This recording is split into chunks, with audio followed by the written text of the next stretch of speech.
आऊज़ुबिल्लाहिमिनश्शैतानिर्रजीम बिस्मिल्लाहिर्रहमानिर्रहीम अस्सलामु अलैकुम वरहमतुल्लाहि वबरकातुहू। दोस्तों, क्या हाल है? ठीक हो? खैरियत है? मैं बिल्कुल ठीक हूँ और उम्मीद करता हूँ कि आप भी सब खैरियत से होंगे।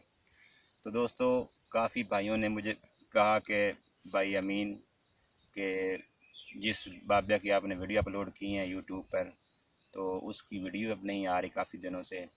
तो मैंने सोचा चलो उसकी भी वीडियो इंटरव्यू वगैरह ले लेते हैं और कुछ अब आप सुनाएं भी सही हमको इंशाल्लाह। तो उससे कुछ बातचीत करते हैं तो इंशाल्लाह बहुत मज़ा आएगा। तो आपस कुछ बात करते हैं। बाबा जी, क्या हाल है? बिल्कुल ठीक है, खैरियत है? अल्लाह का बड़ा करम है। अच्छा बाबा जी, आपको ये शौक़ कब का लगा हुआ है जो आप ये सॉन्ग वगैरह गाते हैं? आदम नवार भी हम माशाल्लाह अच्छा पढ़ लेते हैं, तो इस तरह के ये आपको कब का शौक़ है? शौक तो सब बहुत दिन का मैनू, बस रंधा रह गए कोई अभी डिट्टा ने काम कर करके टाइम लगता नहीं, तो इस वास्ते मुझे रंधा रह गए। हुण मैंने शौक दोबारा बंदे अपील की, तुसा मजबूर किया, दोस्तों मजबूर किया, तो मैं आख्या चलो भर देने कोई चंद गाने, आलम लोहार दे, कोई बट्टी दे, कोई मलकू दे, जिमें जिमें मेरे को जिन्हें दे मुआद है। अच्छा, मलकू भी तुसी गा लेंदे हो? भी गा लेगी, आलम नवार भी गा लेंदे हो? जी जी। अच्छा, और इस तो इलावा? रशीद अंजम, शौक हुसैन, अख्तर हुसैन, इसी तरह मलकू भी सारे मेरे बार बुढ़ दे रहे हैं। अच्छा, तुसी ये दसो तुसी स्टूडियो च क्यों नहीं गए? बस जी इसी वास्ते नहीं जा सके, कोई मजबूरियां से नहीं जा सके उस वक्त। अच्छा, जिस वास्ते नहीं पहुंच सके।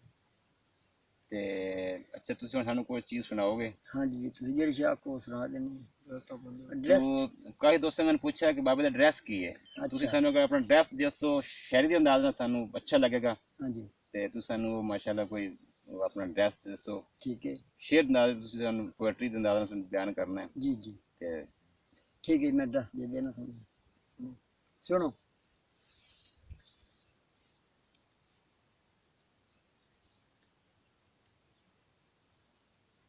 दस पता चा तू किथे रहना ते किता दोस्त आन जुराना। मैं क्या तसीलो दी ला है बेआड़ी मेरी, मैनू ठिंगी लगदा है थाना। खाने वाली तुसी बसते बो ते पुल पुट्ठा साटा पुराना। ना मेरा है अशरफ यासी, मेरा चौठ दे विच है ठिकाना। मेरा ड्रेस है, ये चतुर ड्रेस है जी, तुसी खुद ये लिखा है? जी मैं खुद लिखा है, आप बयान किया है। अच्छा ये तो अगे अच्छा, तुसी माशाल्लाह आला नवार काफी अच्छा पढ़दे हो। जी जी ये थानू ये थोड़ा पसंदीदा फेवरेट थोड़ा जी ये? जी, मैनू इस गल का बड़ा शौक से, बड़ा प्यार उस्ताद आलम लोहार नाल उनका तां ज्यादा गाई दा पढ़ी दा। अच्छा, तुसी हुण सानू कुछ चीज़ आलम वाली सुना दोगे? जी, जेड़ी आखो सुना देने जी। तुसी अपनी मर्जी नाल सानू कोई चीज़ सुना दो आलम वाली जेह्ड़ी थानू अच्छी लग रही, कोई एक दो शेर चलो सानू सुना दे। आलम लोहार दे अगे गाने काफी बार दिते हैं। हाँ जी, काफ़ी बार। इसके अलावा कोई होर थानू अगर कोई अच्छा लगता है? मेरे ख्याल के मुताबिक कोई चंद दोड़े ने सुना दीजिए किसी पहले। थोड़े सुना दियो। हाँ जी, बेहतर है, थोड़े सुना जोड़ा दियो। सुना देने सानू ते कड्डी चो।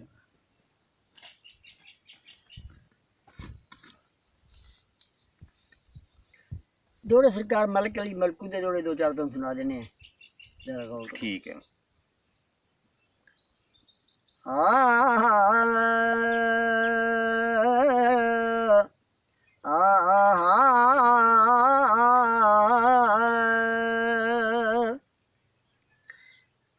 तेरे बरगी हिना दियां पत्तियां ते, तेरे बरगी हिना दे पत्तियां ते मेरे खून दा रंग लहरासी। उदों घर मजलूम दा मातम होसी, जदों बरात सनम घर आसी। हे पाक गरीब दा बचना मुश्किल, जदों आस दा फुल कुमलासी। मालूम हुंदा है मैं कुछ छोड़ी जाने, ओ तेरा मलकू रोंदा रासी। इस तो बाद दूसरा जोड़ा जी। मेरी कुल जागीर त्यो सतियामत, मेरी कुल जागीर त्यो सतियामत, कई गैर मुजारे चा गए, بے رخیاں بن مقصوم گئیاں نسور جگر کو کھا گئے جدوں آ کے پوچھیا ہمدرداں ٹھنڈے نکل غریب جیسا گئے تمہیں جگ دے وچ کلا کے مرسیں تے جے پے ملکو دے ہاگ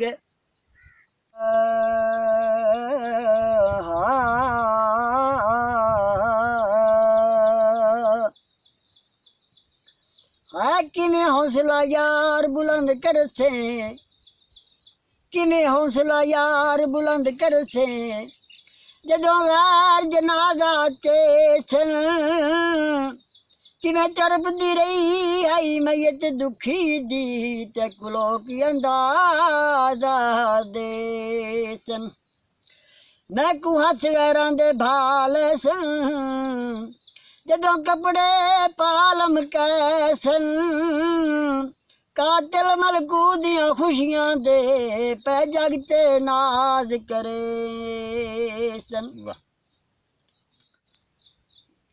تو ویورز امید کرتا ہوں کہ آپ کو یہ ویڈیو اچھی لگی ہوگی. تو بابے کا شکریہ ادا کرتا ہوں کہ انہوں نے ہمیں ٹائم دیا. تو اللہ تعالیٰ ان کی صحت میں مال جان برکت عطا فرمائے. آمین آمین اور آپ بھی دعا بفض کیا کریں کہ اللہ تعالیٰ ان کو صحت دے. آمین. تو ہمارے یہ بزرگ ہیں تو جنہوں نے چینل سبسکرائب کر لیں, لائک شیئر ویڈیو کر لیں, شیئر بھی کریں. تو ملتے ہیں اگلی ویڈیو میں, تب تک کے لیے اللہ حافظ.